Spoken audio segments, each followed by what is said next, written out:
Well, a very good evening, ladies and gentlemen. Good evening. Good evening. That's not bad at all. Can we have an extra one just to see how alive and well we are? Good evening. Good evening. What a great welcome. Nice to see everybody here. It's really, really excellent to see. Alex, you're late.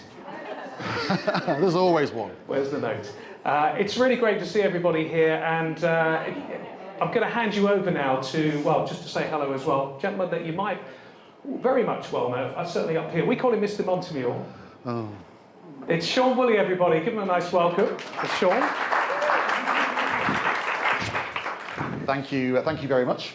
Just wanted to say my welcome to all of you as well. Thank you so much for taking the time and the effort to come up the hill and be with us this evening. I know we've got a very eclectic mix of people. We've got owners, buyers, investors, architects, God goodness knows, lawyers, a whole range of people, all with the common purpose really of wanting to know more about what's happening here at Monte Mayor. Some of us will already know some of the things that we're going to cover tonight, but I do believe that there will be some things that maybe even the veterans of Monte Mayor might not even know. No, it won't happen. So moving quickly on, because we've got quite a lot of things to cover. We don't want to bore you to death. As Darren said, the bar is open, but we're going to pause halfway through just so everyone can have a refill and a bite to eat, so we're not causing too much disturbance during the presentation. I just wanted to say that what this evening isn't going to be, okay? It's not an AGM, so anyone who's got loose pipes or something happening down their drains, this is not the forum for that. Frank's breathing a huge sigh of relief. So it's not an AGM, it's not an EGM, it's purely an informative, hopefully educational seminar. We can all have we can all take part in it. There's going to be Q&As, and also after the main body of the seminar, I'm going to be introducing Miguel Manzanares, who's kindly joined us with members of his team, and he's going to be giving us a little quick overview on one of the hot topics at the moment, which is the visa situation. So any of you who are maybe caught between two stools or wanting to look at options like the golden visa or lucrative, non-lucrative visas, this gentleman will be able to give a little wrap-up of that, and we'll also be having a quick Q&A with him as well. So hopefully you'll be going home later with your head banging or falling off with all the information we're going to be giving you. But yeah, let's make a start. Yeah, so my job really this evening is to ask some questions and get the answers, hopefully, that some of you might have always wanted to know about the area as well. It's certainly a fantastic place. I know a lot of you are here for that reason, to learn a little bit more about Monte Mayor. So we're going to get those questions answered, or certainly do our best for you as well, and tell you all about what's happening up here and the future of Monte Mayor, which is all very, very exciting. It's certainly a place to watch. So question number one, Sean. Yes. So is the history, really. I thought I'd just give a little potted history of Monte Mayor for those of you who don't know it. For those of you who do know it, God help you, don't worry, we could be here for hours, because it does have a bit of a checkered past, Monte Mayor, I'm not going to lie. I'm here really in my capacity as a real estate broker of 23 years here on the coast. I'm here in my capacity as a resident of Monte Mayor. I've been living here for 3 years and love the place. And I'm also wearing a hat as a committee member of the residents of Monte Mayor. So I'm kind of wearing 3 different hats. I'd like to think that it gives me a nice broad overview of what's happening as well. But the history is something else. Just to give you a little potted history, we used to have a golf course here, for those of you who don't know. You look out there and think, where the heck's it gone? It has gone. It was here from 1989 until 2011.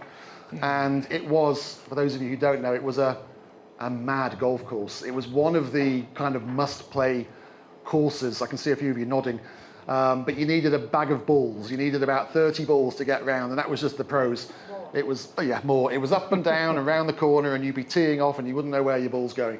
But it was an amazing golf course. But unfortunately, the bad times came, didn't they, at around 2008, 2009, and unfortunately took the golf course away from us here, which was a massive blow, really. I also just want to mention, by the way, we have what we call the pioneers here this evening, Eric and Marie-Ange, who were the very first people to move into Monte Mayor.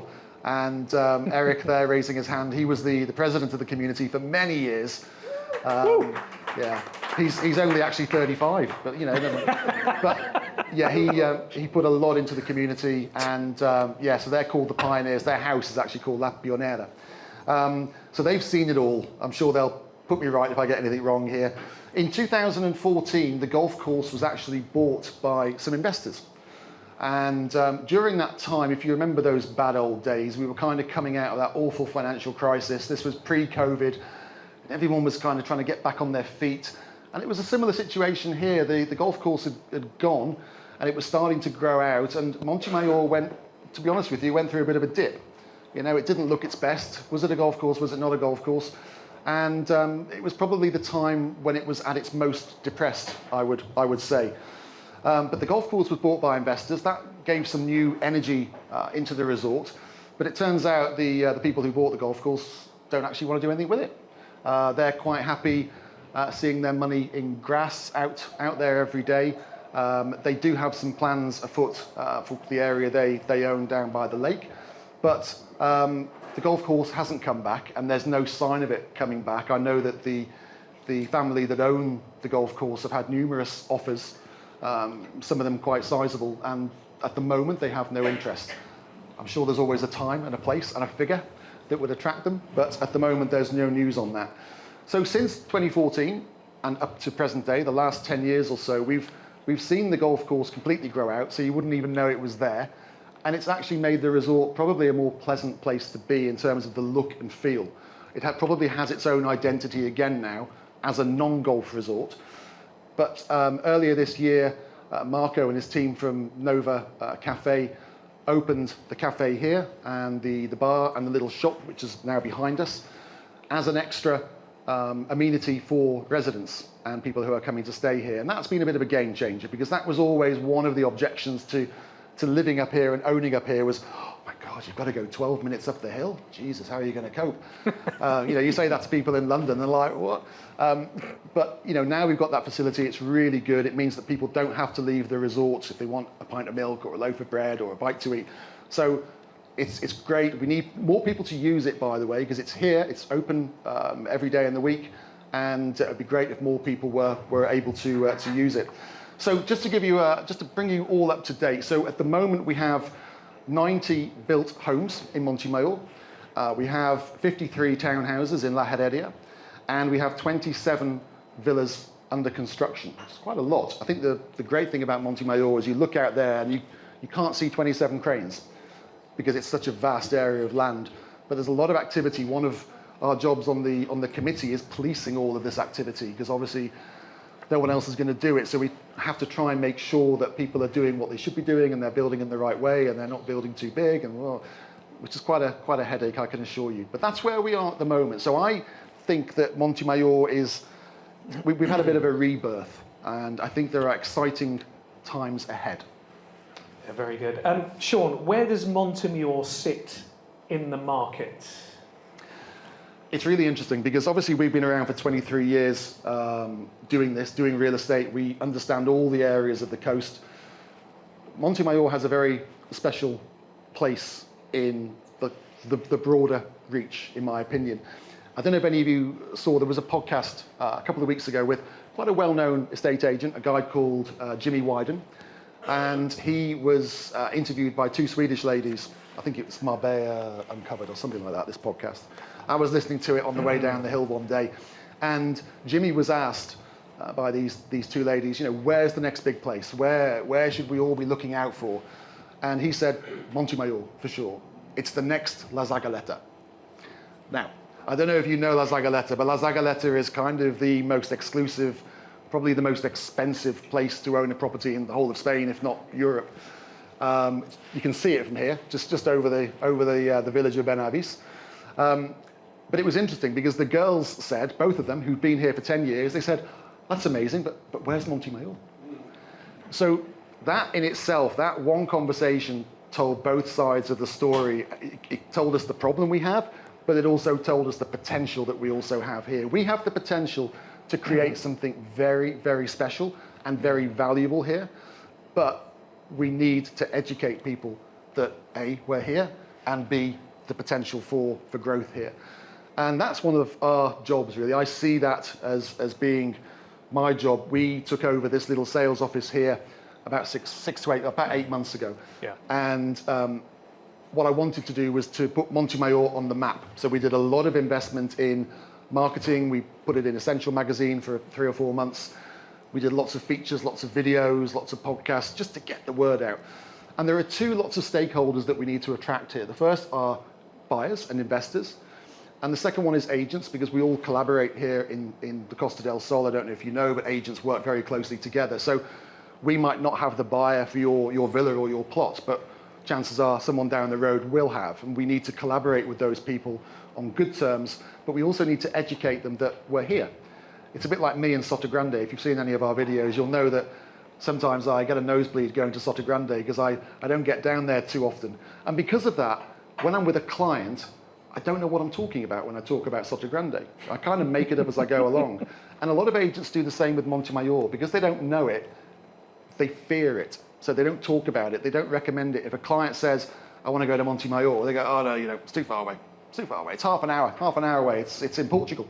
So, we have to be careful. But that is, it's that dichotomy really of the, we're going to be the new Zagaleta, but no one's ever heard of us. But I think we've had a rebirth since COVID. COVID changed the world, didn't it? Changed the world for all of us. And what we noticed that after COVID, I think a lot of us thought, oh my God, are we going to be out of business in 6 months? Is everyone going to be able to get back to normal? And the 2 years after COVID were incredibly busy for real estate in Spain. You may have heard other commentators say that there was a mini boom. There really was. But what a lot of people were looking for wasn't investment apartments. It wasn't a little piece of Spain. It was somewhere to come and live and come and bring their families. And it became an international destination. It became known as the California of Europe.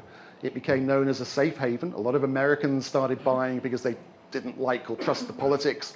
They didn't like taking their kids to a school with a guy with a gun outside. And a lot of them have European roots, and they felt very at home here. And they look out of this window, believe it or not, and say, wow, this is just like the hills of California. And it is. So we attracted a large range of clients from different areas, but everybody was after peace, privacy, security, and views. Because everybody realized that actually they didn't have to be in work 5 days a week, 30 days a month. They could actually base themselves in Spain, maybe pop back here and there if they needed to, but actually they could have a great place for their families, their kids to have a good education. And that changed the game for the Costa del Sol. And it raised the profile of Monte Mayor because we were probably one of the last pockets of value. Everything else was going crazy. So, Zagaleta, the prices increased by 20%. And here, sure, the prices have increased in those 2 years, there's no doubt about it. But the interesting thing is that we still represented significant value compared to neighbouring resorts. So, we've had recent fairly sizable sales successes here, haven't we? You've been involved in a lot of the big transactions here. Yeah, it's been really exciting actually. There's been some good land acquisition. We've got some serious interest in some of the bigger phases, the new clubhouse, which is the big building right in the centre, and the surrounding areas. And we sold a very large plot of land, 20,000 square metres for 3 villas, just about sort of 7 weeks ago, which was fantastic. So a lot of people certainly interested in it. And also, speaking of which there's a lot in the pipeline, Sean, isn't there? There's some exciting plans for the future. What are we looking at? Well, I think what we have here is we have land. And as you know, they're not making any more land. So we're very lucky that we have a land bank. Some of it's a little bit complicated, which I'll come on to a little bit later. Again, I won't bore you to death. But the nice thing is this market, just to go back to the market, a lot of people ask me on a daily basis, what's happening to the market? Surely this demand can't continue. The interesting thing is that we definitely had that 2-year little mini boom after COVID. I'm sure Miguel will agree that we had a lot of activity, clients buying here, looking for a different way of life. But it's carried on.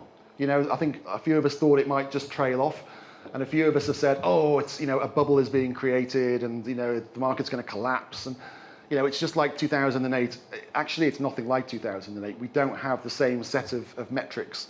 If you remember those days, the banks were lending anything to anyone, and people were overexposed on mortgages.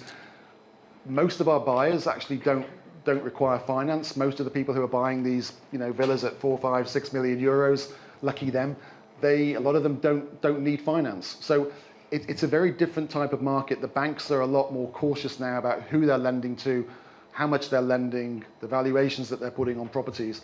So we have a different economic climate, and we have that demand of people who want to be here. And they want to be here because it's better than where they're from. You know, when we went back to the UK recently to do a similar thing, and I also went to see my family up on the Wirral, and the common theme was, Sean, get me out of here. Because, you know, the UK, for those of you from the UK, you know, we have a new Labour government, and I'm not getting into politics, but a lot of wealthy people are concerned that they're going to be giving more of their money away to the government. We've obviously had the situation in the United States with Donald Trump getting in. A lot of people are nervous. So, you know, there are political things afoot, and it's continuing to drive the population down to here. I was at a seminar this morning, the LPA seminar. A lot of agents were saying that their predominant buyers were Polish.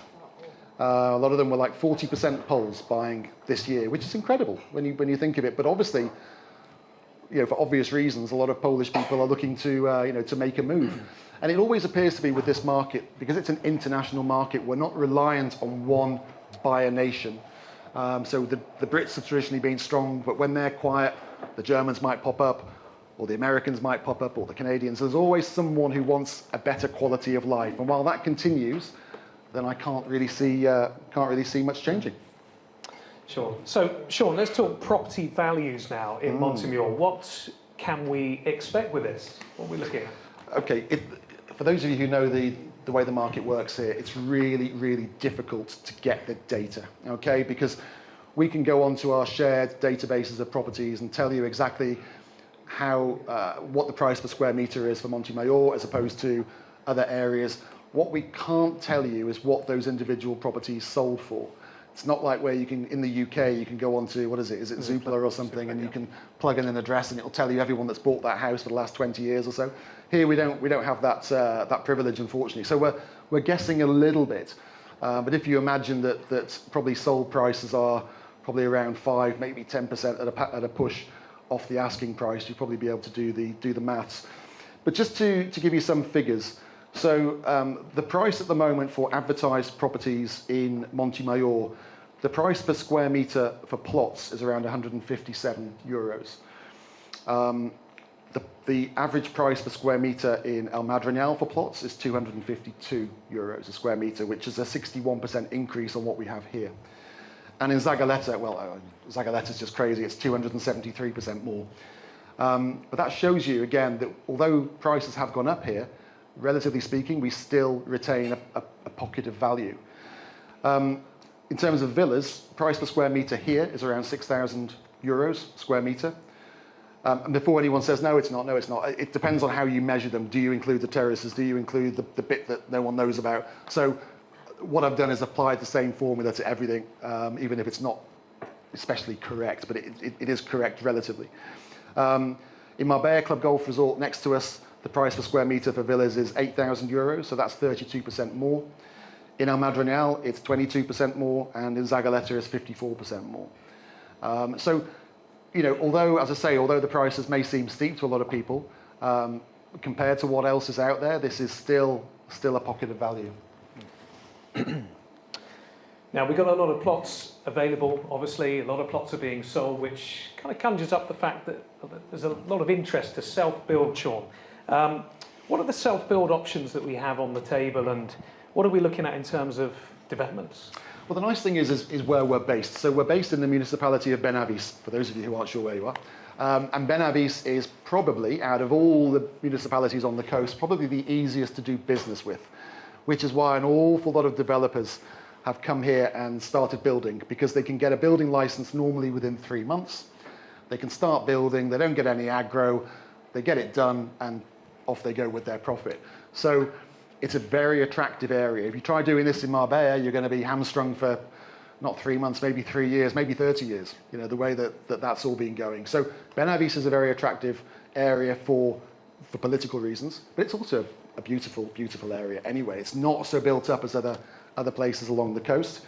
So it offers relative value. So at the moment, we estimate that around half of the villas that are under construction here are being built as self-build projects, so for the owner-occupier. They're doing it themselves, they've hired a builder, they've hired an architect, but actually they're going to be occupying and living in those dwellings. The other half is for investment, or to appeal to the open market and to sell those properties on at a profit. So some of the ones you may have seen, places like Vitae Villas, some of the Adomus plots, they're priced accordingly. Their margin is built in for them, but you get someone to do all the legwork for you. So they're the two types of if you like, self-build opportunities at the moment. And one of the things that we're looking into actually, which is, because again, I'm just putting my community hat on and my committee hat on, is obviously what we want to try and avoid at Monte Mayor. For those of us who live here, we want to avoid lots of cranes and banging and drilling and because it is disturbing, and we're going to have a lot of that. If you think about what's happening here, we're going to have a lot of that here. So it is one of the negatives, and I've been investigating some options that would be beneficial to us as a community. And one of the options that I think is going to have a huge take-up in the future is some of the off-site construction options.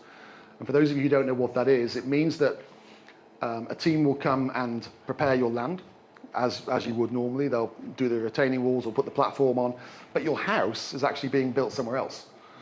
Okay? And these houses are very keenly priced. They're not any cheaper or more expensive, I would say, than other normal traditional builds. But the key difference is your house is ready in 4 months. Normally, with a traditional build, you'll be looking at anything between 12 and 24 months, depending on who your builder is. But with these, they're built off-site. The beauty of building off-site is that you have everything in the one place. So these guys, the ones that I've been speaking to, have a huge warehouse, like an aircraft hangar, and they're building 6 homes. And you can go and inspect all 6 at the same time within minutes. And that's hugely advantageous for managing your team. You've got a sterile environment. You're not worried about storms. It doesn't matter. And no one's on the San Miguel at 2 o'clock, laying wonky bricks. So there are advantages to that. There are huge advantages for us as a community if it takes off here, because it means that a lot of the disruption is done without us seeing it. And then what happens is they come in and they load your house onto the plot. Sounds hideous, doesn't it? But it's done in the correct way. You do have foundations.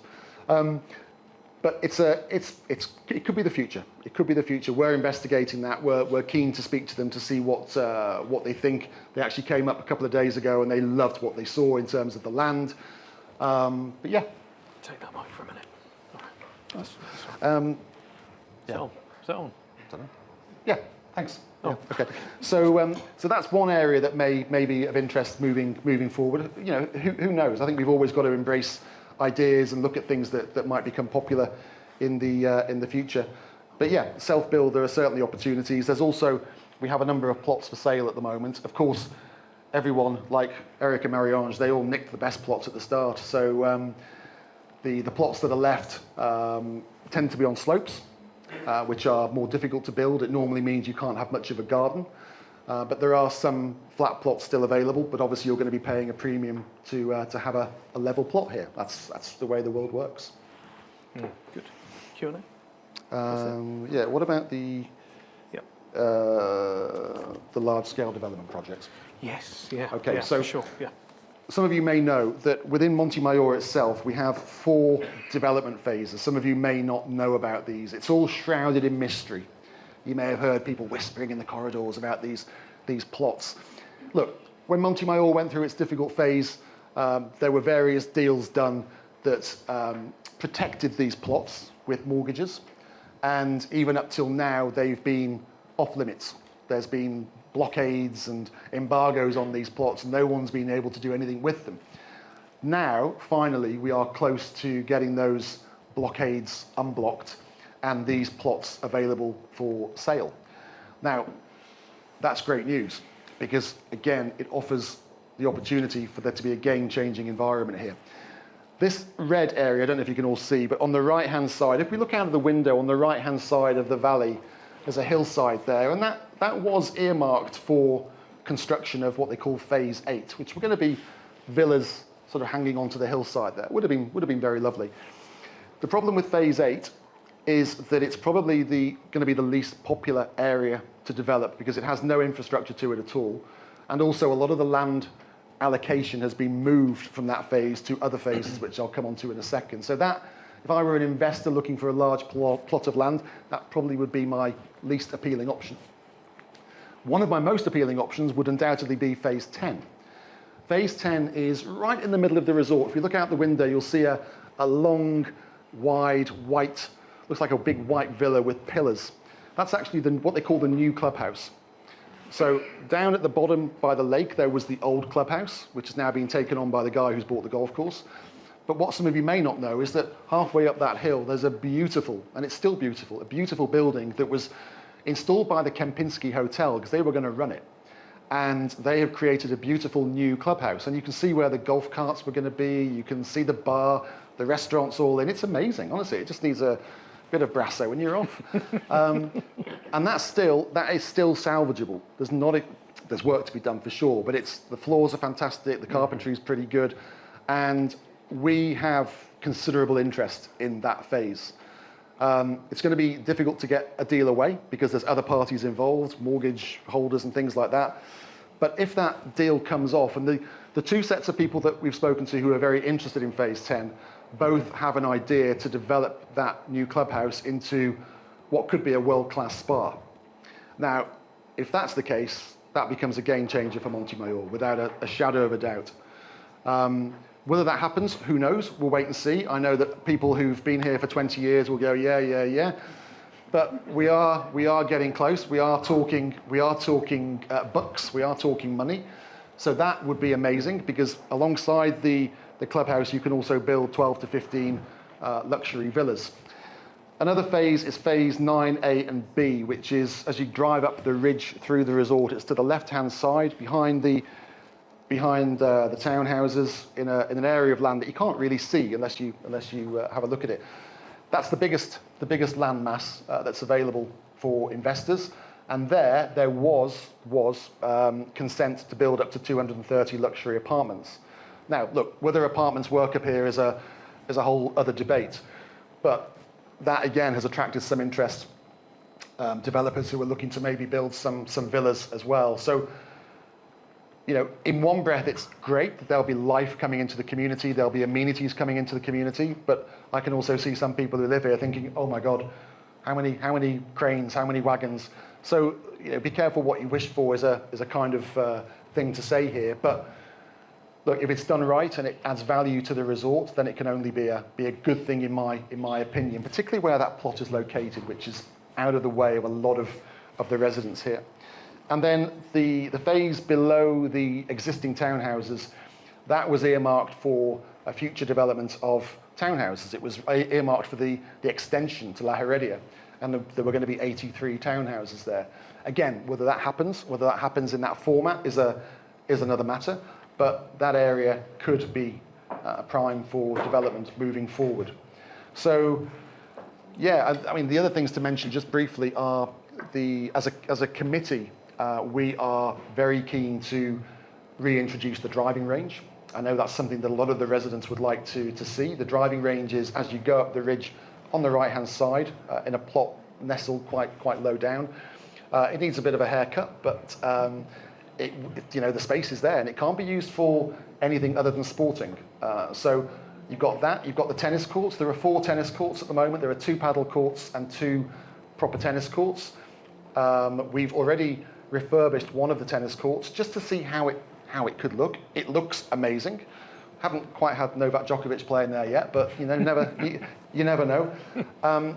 What we can't do though, as a community, although we've got a little bit of money in the bank, what we can't do is we can't go ahead and do the rest of the tennis courts and refurbish the driving range because this land is still part of all this. It's all a little bit embargoed. It's not safe land for us as a community to invest residents' money.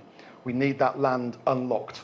As I say, that is going to happen, that is happening, but it's going to take a little bit of time. But rest assured that when we do get the opportunity to do something on that land, I'm sure that the committee will be pushing forward with your blessing. I'm sure they'll be pushing forward with plans to do that.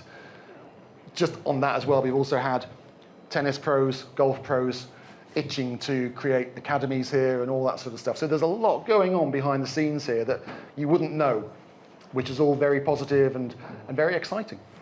Yeah, it certainly is exciting. I think what we can do, we'd like to offer the chance for you to have any questions. We've got a few minutes. I think we're doing well, Sean, on that.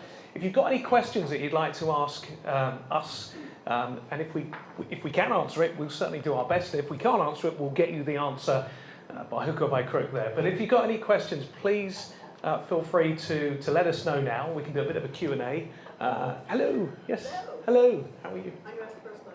I've heard a rumor that there may be glamping put on the sites. Can you just Maybe glamping. kill that rumor? Kill the rumour of glamping.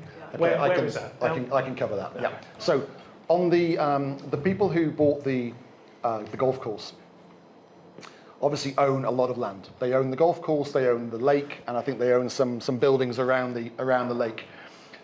In my opinion, they're important stakeholders in this debate. And I feel as a community we need to be trying to engage with them so that we understand what their ideas are for the future and what their motives are. We've already had a couple of meetings with them, lovely people, and they have shown us a few plans that include an event centre on the lake, things that just like a centre for weddings, to create some sort of pontoon on the lake. I think the gentleman who owns that land wants to have some fishing there. I know that his wife is very keen on the equestrian side of things, so maybe we'll have some horses down there. I think they had an idea of creating some 5-star small buildings, but obviously on a sporting zone like that, it's very, very difficult to do. You need all sorts of licenses and permissions, and I'm not sure, and I very much doubt if it's the sort of thing that Ben Avis would have in mind for Monte Mayor. Okay, any other questions, please? Feel free to just stick your hand up and we'll have a listen. They're queuing up, there just is too many. Look at these hands going up. Oh, we got another one. Oh, okay. There's always one. Okay. There's always one. Yes. Because I think a lot of people know I walk a lot, so I walk out, and I think when you're talking Let me just bring this over so you can. There you go. You're talking about a rather large number of new houses that are going to be going over, and I'm just being totally selfish. We live down there, so not overly keen. But there is a big area where you're talking about the 210 more houses in the blue zone. Is that when you walk down the hill and you can see those roads have been closed off? They're on the side of the mountain, or where are these new houses or this new hotel going to be going? Well, I never mention houses or hotels, but I think what you've got is, when you look at the actual size of those plots, 9A and B, they are huge. So even if you stuck 200 apartments on there, they would look lost, to be honest with you. Where is 9A? Here, so as you go up the ridge past the C section on the left-hand side. Now, I'm not going to get into the detail of it because... There's a road that goes down to nowhere, I'm wondering. Yeah, well, what they tend to do here in Spain, they tend to put the infrastructure in before the houses, so it might well be that road will be used, it might well be that the road will never be used. We just don't know. We're lacking information on that, which is a frustrating thing. And bearing in mind that obviously the initial idea to create 200 apartments was probably 20 years ago. A lot of things have changed, and any developer who bought that land and wanted to develop would probably look at it, I think, and think, hang on a minute, is this the place to create 200 apartments? Is that the market for that product?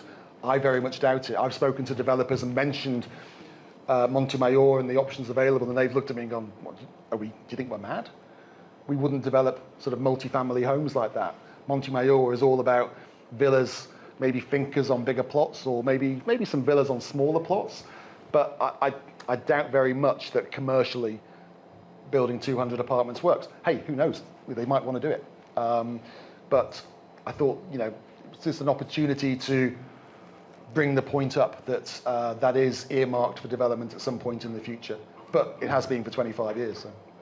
No, and I had somebody today, sorry, I was just talking to somebody else, but I had somebody today who actually stopped me when I was on my walk asking for the property that you were talking about that sold 7 months ago, and they were saying, I have a client who already wants to buy it. So there are people out there. Oh yeah, for sure. I think what we're seeing also in the last 3 months, I would say, we had a really quiet start to the year. I would say the first 4 or 5 months were quiet, and then it seems that the marketing that we've been doing, particularly over the summer months, is just kicked in.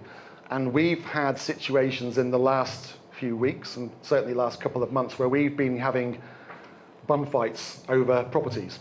which is great. And that's the one thing that this area has lacked a little bit, is you might have a client who comes along and wants to buy a property. What we need in any market is you need a bit of competition, yeah? And we're finding that is the case now. And I think that's because we're getting more footfall, we're getting more interest from discerning buyers and also from agents. They're coming along and they're saying, yeah, actually, I do want to buy that house. And then they're being told, well, there's somebody else who wants to buy it as well. And then you've got a little bit of competition, and then we all have a fear of missing out on things, don't we? And that's what we're creating here now, is that extra volume of interest that is keeping the market nice and active. Good. Have any more questions? Just down the front here. Are there any plans behind Monte Mayor or to the left? I mean, Good. It's not on our map. But Good question. Yeah, this area here. Our main road, which seems to be a public road. Yep. So the area, from what I'm told and what I'm aware, is a lot of the land around Monte Mayor is rustic. So if you do see any movement, any things that seem to be happening, my advice is don't panic. They might well be building something, but I don't know if you know the law in Spain, but on rustic plots, you have a very, very small building allowance, don't you? I think it's something like 1% sometimes. So around here, I don't think we're going to be having too many big housing estates behind our beautiful Monte Mayor. There is farmland there. There's always some activity on that. They're putting tracks in place and things. But I don't, or haven't heard of any plans to develop further behind us. Okay. Any other questions? Yes. Let's have a look. Yes. To phase 8, and you said that the land had been utilised, or the availability for construction had been utilised for elsewhere. What do you mean? Okay, so what happens in a situation like this is the whole of Monte Mayor will have an area of land that they can develop. It might be a percentage of the whole plot. And what developers tend to do is they tend to move that around to suit their needs. But of course, they can't increase the overall amount of square meters. So what they often do is they borrow from one area to put into another area that is maybe more feasible, more commercially viable. And that's what's happened in this instance. So some of this allowance here, again, from what I understand, has been used for other things. So that now phase 8 becomes a less attractive proposition because there's less you can do with it. And where in particular, or is it not known? I personally haven't got that information, but I can find out. Again, It was just to understand the density of things that haven't been constructed yet. yeah, understood. I mean, just to let you know that on the residential plots, which are these ones in yellow, a lot of them have been obviously built on, and a lot of us are living there. Normally, the density is 12.2%. There are some plots, particularly the larger plots down in the G section, that have a lower density, but it works out you can build a similar size house. But 12.2%, which is very low. If you go down to the coast, a lot of it will be 40, 50%. All right. Any other questions? Front, yeah. Just as a matter of interest, I mean, the golf course is not there. The land is owned by somebody else. Is there any risk that all of a sudden they start constructing real estate? As far as I'm aware, maybe Miguel can help with that. As far as I'm aware, that area is classified as sporting zone. And the good thing about Benavis, and you have to look at their track record, is they're very good at protecting those areas that are designated in certain ways. I mean, the way I always look at it is that that's been a golf course. It's now green. There's no activity. There's no one coming to us saying, "Can we buy the golf course and stick 100 villas on there?" So I can't see that happening. We're in Spain. Maybe it's never say never, but I think it's very, very unlikely. Yeah, very unlikely. I think there's better options to build on than the golf course. Great stuff. Well, thanks very much, folks, for the moment. If you have got any questions that do spring to mind, please see any one of the team. We've got the brilliant Cloud9 team around here after, a little bit later on, or you can always drop us an email or come into the office at any point for a coffee and a chat about what we've spoken about this evening so far. We're going to take 5 minutes where you can recharge your glasses. You can also get some food. And then when we come back, really would love you to stay if you can, because we're going to be introducing you to Miguel Manzanares from Manzanares Lawyers in Marbella, one of the leading, and we're going to be chatting a few law things and some Q&A with Miguel and Sean. So please do stay where you are, because we got, or please go and grab a drink We'll look forward to seeing you in 5 minutes. Thanks very much, guys. Thank you. Tonight I'm really delighted. The special guest for our first Monte Mayor seminar is one of the leading lawyers in Marbella. His name is Miguel Manzanares. Come on up, Miguel. Come and take a seat. So Miguel heads a company called Manzanares Abogados, Manzanares Lawyers. He has his head office in Marbella. You also have offices elsewhere, don't you? Yes, we have an office in Alorin and another one in Ibiza. Very good. Thank you so much for coming along. We were only expecting about 20 people this evening. We thought we'd be lucky to get that, and we've ended up with about 52. So thank you so much for being here. It's much appreciated. I'm thrilled with your support. Miguel, I thought that we'd just have a quick chat before we throw it open for some questions. We just have a quick chat about the situation with visas, because there's been a lot of changes recently, particularly with regards to the golden visa, which was a very popular product for non-EU citizens, wasn't it? They could come here and they could pretty much have the best of both worlds. Yeah. And now that looks like it's being taken away. What's the story with the golden visa? Well, the golden visa was very good instrument that gave a lot of flexibility to those people that were willing to get residence card in Spain. Then from September 13 up until now, and until this year, that was a way to get a Spanish residency. Since 9th of April, there was made an announcement by the Prime Minister saying that he was planning to abolish golden visa. This was followed 2 days after by a decision of the Board of Ministers saying we want to cancel the golden visa. So everybody's been rushing, everybody's been really submitting, completing acquisitions, investments to complete. There were several ways to get a golden visa, right? Just to make a very brief summary, one of the most popular ways was buying properties exceeding 500,000 euros in price. But there was a couple of three other ways. Second one was acquiring more than 1 million euros in shares of Spanish companies. Making a deposit in a bank account in Spain of more than 1 million euro, and the final one, more than 2 million euro in government bonds. So these were the ways of investments that was qualifying to get residency in Spain. So this was full of turbulences, full of when this is going to happen, and it finally happened last week. So to get a law approved in Spain, you've got to pass by several steps. The first and most important step, the most difficult one, is the approval at the Parliament. And this has already been done last week. So now it's got to go to the Senate for approval and comes back to the Parliament for final publicity of that law. So therefore, this very much more difficult and important step has gone through. Parliament has voted a law that pretty much is abolishing the golden visa, this kind of route away to become residents in Spain with certain types of investments. So that's not going to be possible anymore. So the question, therefore, is how quick this is going to end. How much time do I have still left to do the investment, to apply my golden visa?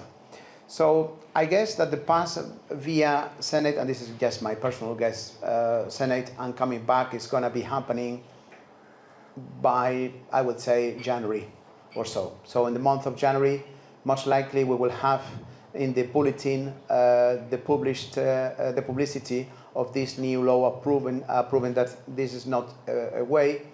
And normally, every law has 3 months to be enforced. So therefore, whenever this is published, then we will have normally 3 more months.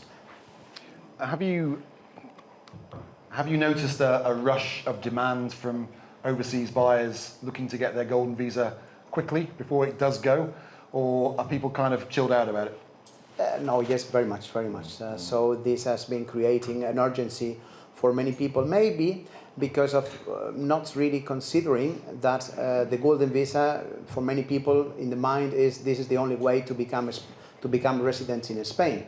There are really other ways, other formulas that are really very smooth and quick, and they've not been of public domain in the way that golden visa has been. I think the golden visa took a lot of publicity. You know, it's a great name.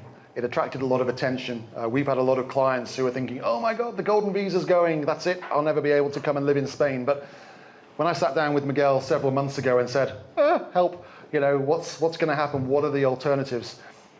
Cool as a cucumber, this guy. He said, look, there are other options, and some of them are actually more better suited to people depending on their personal circumstances. So what are the options? Well, we got to bear in mind that golden visa is not really a visa, it's a residency in Spain. So residency in Spain means that I am willing to spend most of the year in Spain. And most of the year, of course, 365 divided by 2 is 182.5. That's more than 183 days in the year is what means I can stay in Spain.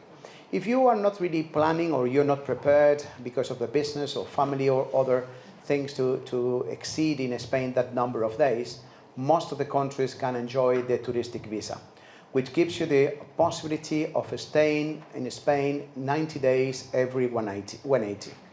And so with 90 days every 180 means that you can pretty much gather 180 days in Spain every year. But if you're saying, okay, this is not good enough for me, I want to stay longer, that means that you have to get residency in Spain. And there are mainly 3 ways to become residents in Spain.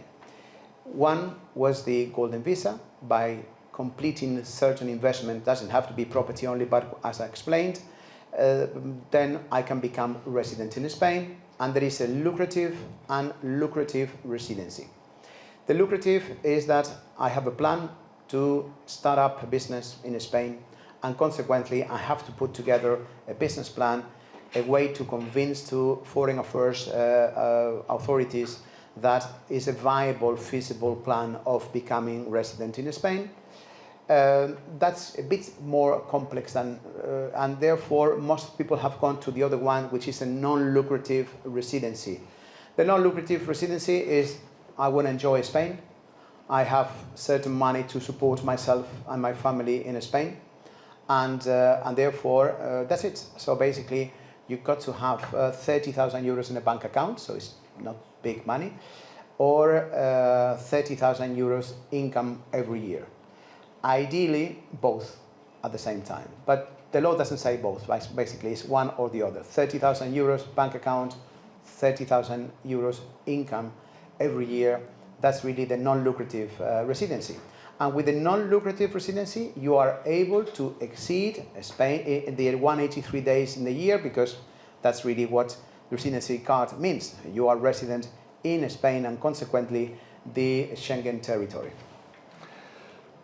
So with these alternative visa options, you've basically got to decide whether you want to be in Spain or not, really, haven't you? Whether you want to pay taxes and be a tax resident of Spain or not. Whereas the golden visa kind of gave you that little option of keeping your tax affairs at home, but spending all your year in Spain. Yeah, that was really the biggest success of the golden visa, because it's not a visa, as I said, but residency, but it was a kind of hybrid scheme, because you have a residence card in your wallet, but you have the flexibility of staying in Spain 1 day every year or 365.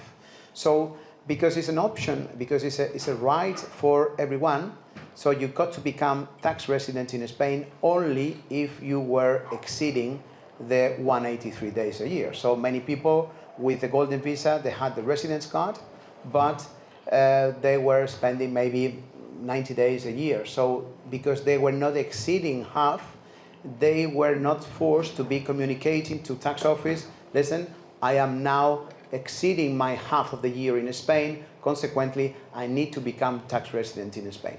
So you didn't need to do that. With the other one, with the non-lucrative or lucrative, you are saying I am exceeding 183 days a year. So therefore, you've got to become tax resident in Spain. Okay, and there's two other ways, aren't there? There's one is the digital nomad visa, which has been very popular, I think.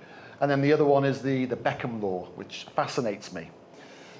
Yeah, well, the nomad visa is another way, which we believe is going to be the trendy new golden visa, is the new popular way of becoming resident in Spain.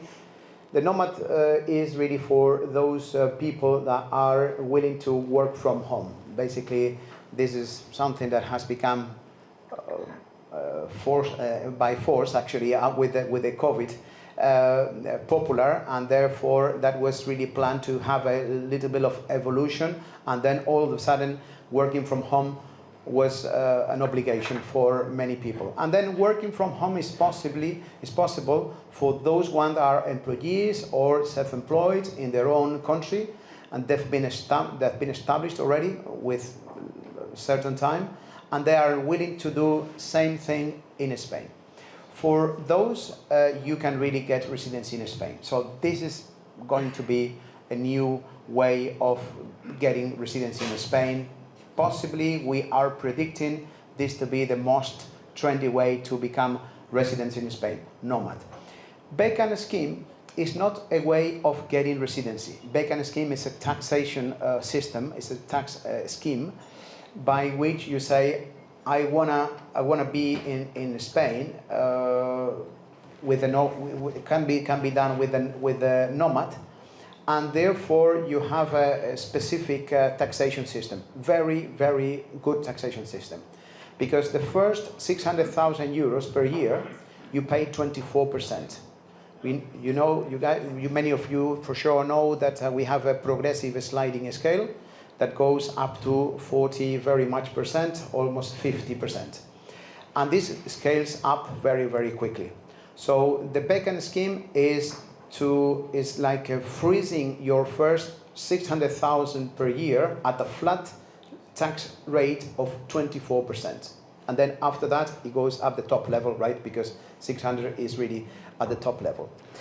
And how many years is that for? Is that for 5 years? But there is an important additional tax benefit on that.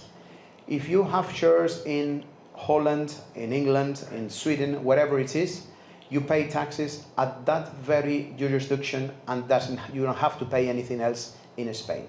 So basically, it's a kind of a hybrid system by which you say incomes coming from dividends, you pay in that very country that dividends were paid.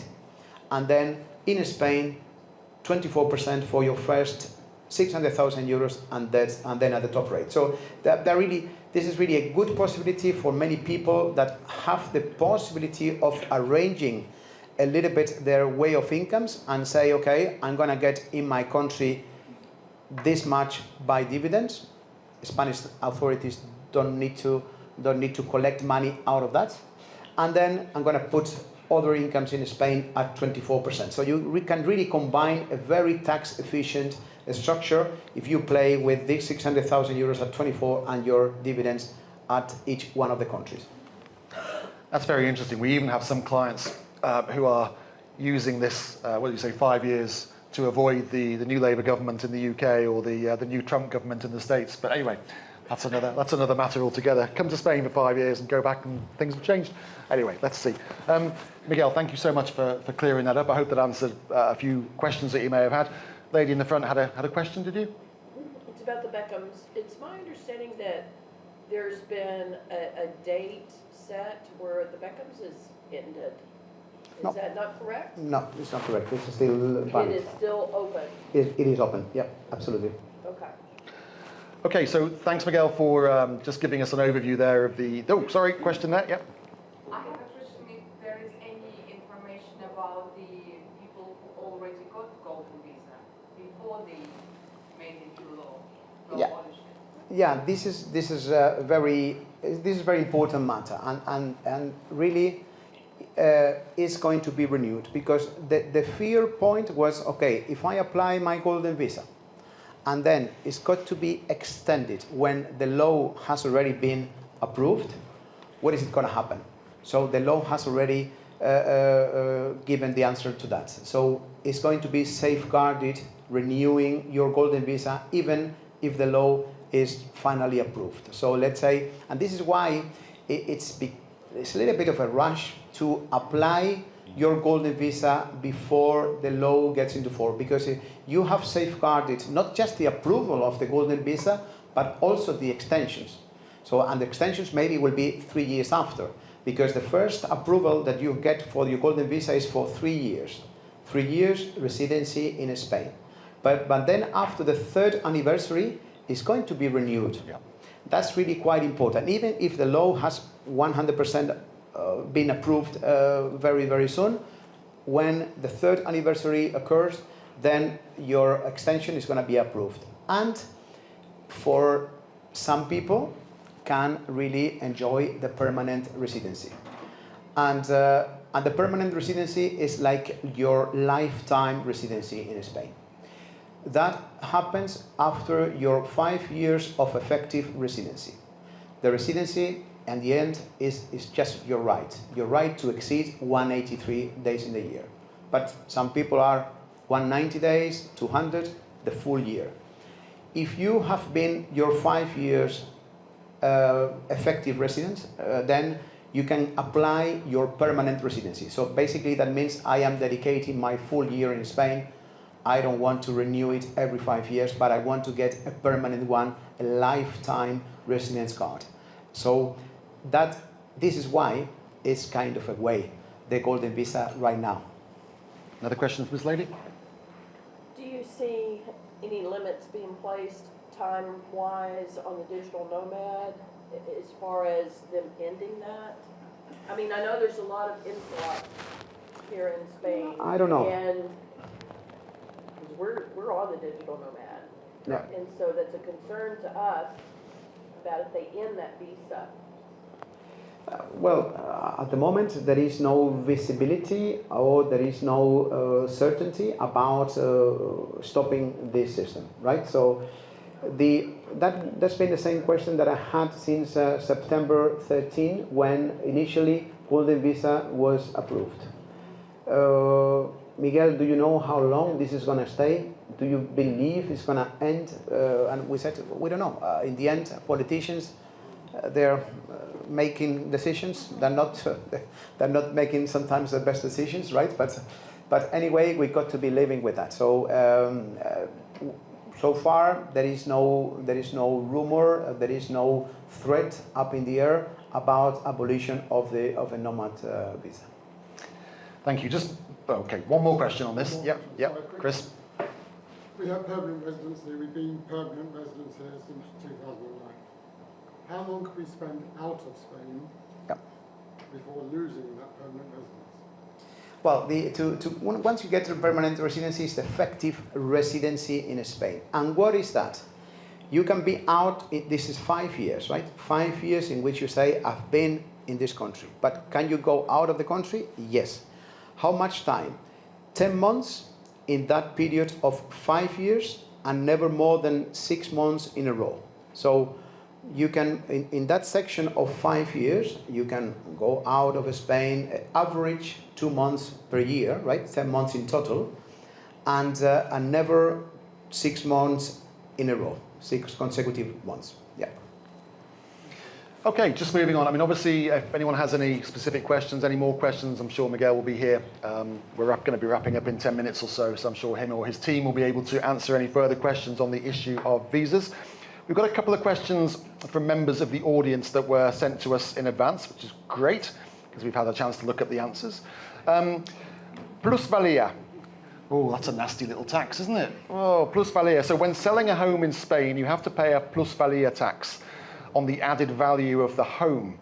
And the gentleman who posed this question said there seems to be an exception for the plusvalia for residents aged 65 and over, and who have lived in the home for at least 3 years. Is it true that they don't have to pay plusvalia?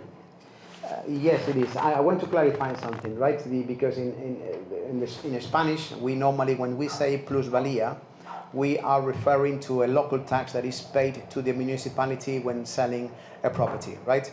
And normally we use plusvalia or capital gain tax. So this question is more referred to what we all know as a capital gain tax. It's the capital gain when selling a property, and it's really quite simple. So the European Union residents, they pay 19% of the net gain, so you can offset the expenses related to that property acquisition. So it's basically selling price minus purchase price minus all the expenses that I had when I bought the property, like notary, taxes, land registry, etc., minus the real estate agency fees. So that makes the net profit, and from that net profit you pay 19%. If the seller is not a European Union citizen but a non-European Union, is 24% of this calculation, right? So this is the capital gain tax. For non-residents from European Union, 19, from non-European Union countries, 24. Okay, but what about residents in Spain? The residents in Spain have the possibility for having a total exemption in case that you reinvest the selling price into another property, right? So you bought a property for, let's say, 2 million euro, and then after a number of years you sold it for 3.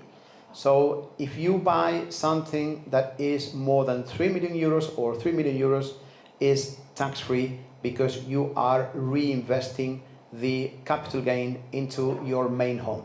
This is only valid for your main home. It's not for your apartment in Sierra Nevada or for your second apartment. No, this is really for your main home. So the main home can be sold, and any capital gain will be tax-free if you reinvest. If you reinvest half, the exemption is only for half, right? So that's really something as well. Some people are selling big villas to buy smaller apartments. They generated big capital gain of their main home to buy a smaller home, and they do not reinvest the totality of the price because they buy something cheaper. So we got to make what percentage you have reinvested, and therefore that percentage is tax-free, and the other one is taxable, right? And the people that are more than 65 years old when the property gets sold, it will be free. There is a total exemption if you've been resident in the property. The 3 years rule do apply for, that's really apply for everybody, right? Because you are considered tax resident and selling your main home, and this is for a main home only again, if you've been living there for longer than 3 years. So exactly like Sean said, someone that has been using that main home for longer than 3 years, if at the point of selling is more than 65 years old, tax-free. Okay, very good. Next question. Yes? So what you just talked about is just for tax residents, not the other ones? No, this is for only tax residents. For the non-residents, is clear 19% for the European Union passports, 24% for non-European Union passports. Two simple ways. For residents, we have these two possibilities of exemption, the 65 years old and main home reinvestment. Okay, yeah, this lady. So is it 65 or 3 years, or does it No. have to be both? Both. It has to be both, So 65 or, yeah. and 3 years. Absolutely, and then you can take that money wherever you want. absolutely. Okay. And a quick question, gentlemen. How much time you receive to reinvest after the sale of the property? 2 years. Yeah, anyone didn't hear that? How much time do you have to reinvest the funds? It's 2 years. Okay. Yes. Campbell? Yeah. My understanding is that if you are not from the EU, it is on the tax is on the gross income. You cannot take costs. Yeah, that's correct. Yeah. So that is the big difference. Is around 19%. 19% of the 4% on the gross, 19% on the net. So Yeah. it's a big difference. And also to go back to the plusvalia, which was mentioned first of all, my understanding is that it relates to the value, the increase in value of the land, not just the whole building. It's only the increased value of the land. Yeah, exactly. So, yeah, of course, this is really quite a valid point because maybe it was understood that it's 24% of the net. No, with the European Union members, it's 19% of the net. With the other one, with the non-European Union, is 24%. And the reason why, because in the end, the rationale behind is that those people selling the properties because they are not tax residents in Spain, where they have to do the capital gain tax declaration is not in Spain, but in their own corresponding country. What you do with this system is that you pay in advance something, 19% or 24%, which is kind of international, let's say, tax bill that you can use with your accountants at your country, and you say, listen, in my income tax declaration, let's say in Holland, let's say in US, I sold my property. I made this property, this capital gain, and I have paid in advance to Spain this. Then you got to look at the double convention in between those very countries and your country to see whether what you paid in advance in Spain is accountable for your real declaration of the capital gain that doesn't have to be in Spain, but in the country where you're resident at. Yeah. Okay, quick question about wealth tax. Is that still going? What's the situation with wealth tax now? The wealth tax as such in Andalusia was abolished. The way that we've been fighting so many years to have a similar system like in Madrid, by which the wealth tax was not applicable. Finally, in Andalusia, we had the approval of a law by which wealth tax was completely abolished. Then, after that, the national government said, okay, this is unfair. How can you approve? Well, obviously two different parties, right? So the central government is a Partido Socialista, the government in Andalusia, Partido Popular Conservative. They said, that's really unfair. How can you approve in Andalusia now a law by which wealth tax is not applicable? So they created something which is called Impuesto de Solidaridad de Grandes Fortunas. So it's like the wealth tax solidarity for ultra high wealth. And they said, okay, after your first 3 million euro, you have to pay wealth tax. So the wealth tax as such in Andalusia does not exist, but a national tax called Impuesto del Patrimonio de Solidaridad, so solidarity wealth tax. So which means that the first 3 million euros tax-free, and then after that there is a sliding scale. Yeah. Any questions on that? Okay, moving on to... Per person. That's per person, eh? Sorry, Frank. It's important. Is it still valid? Yeah, absolutely. At the moment, you've got to pay solidarity wealth tax if per person, per individual, you're exceeding 3 million euros. Absolutely. And then you can also offset the charges, mortgages, etc. So if you have a house of 8 million euro and then you have 3 million mortgage, 2 people owners, so is 8 minus 3 is 5. Each one of them is owner of 2.5. None of them will pay solidarity wealth tax. Okay, inheritance tax. Let's finish on that because it's such a lovely subject, isn't it? Yeah. So, what's the situation with inheritance tax? Can we get rid of that one as well? Yeah, well, that is really one of the kind of good news of taxes that we have, right? Because we were very happy for only a few months with no wealth tax whatsoever when the solidarity wealth tax stopped the celebration, right? So now, thanks God, by now, nobody has killed the celebration about the wealth tax, the inheritance tax. The inheritance tax was considered the first million. So basically, number one is there are 2 groups of family members that they have very important, extremely important tax exemptions. Group number 1, which is spouse or civil partners, and group number 2, children, grandchildren, or eventually parents, grandparents, right? So these are the 2 groups that have been massively benefited by the inheritance tax law. And basically, if you live to group number 1, spouse, civil partner, children, grandchildren, each one of them can receive the first €1 million free of taxes.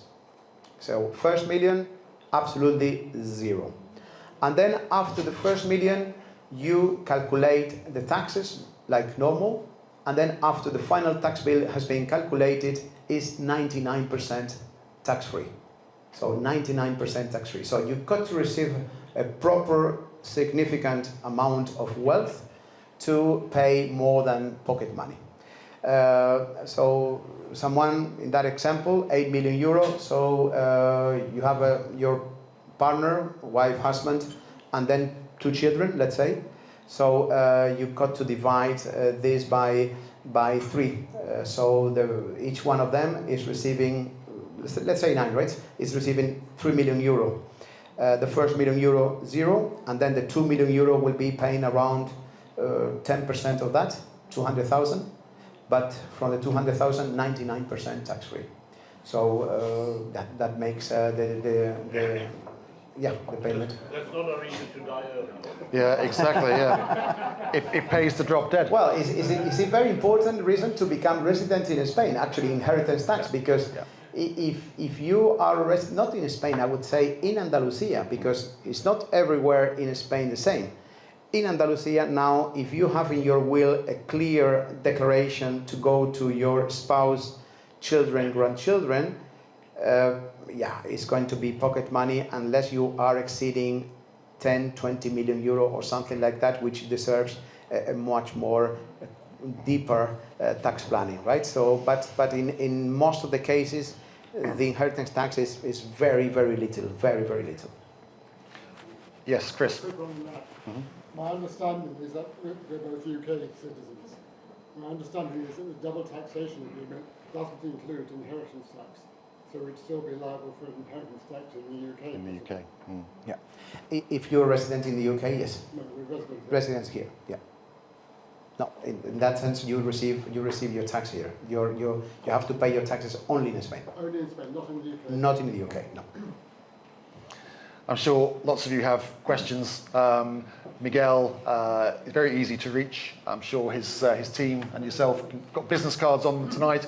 If you've got any questions you'd like to have a chat with Miguel before he goes, please reach out, or I'm sure he can be contacted by email probably.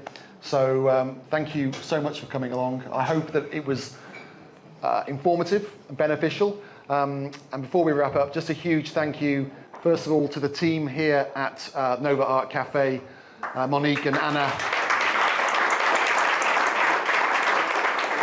Thank you for being so hospitable. Darren, my oppo, for his hard work.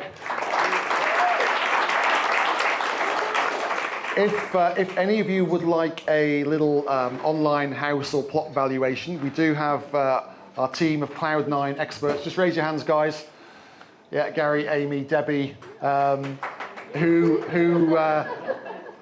will be hopefully able to assist you. All they need to know is, if you have it, which would be really amazing, is the cadastral reference of your property. I'm not expecting you to have that in your pocket. So just the plot number or house number, and they'll be able to help you. The system that we use has been playing up this evening because we were doing a few dummy runs, so we might not be able to give you the instant valuation that I promised you would get. But hey ho, we can always get that to you over the next 24 hours. I'd like to thank my team as well for the hard work they put in today in setting this up. Thank you, guys. And last but not least, thank you so much to all of you for taking the time and making the effort to attend. It really is great to see so many people. We'll do this, as I say, we'll do this once a quarter, once every half year. And if you have any topics or any ideas of what we should be talking about and presenting, please let us know. I'm sure you all have my email and WhatsApp now, so reach out, let us know how we can help, and I look forward to seeing you again very soon.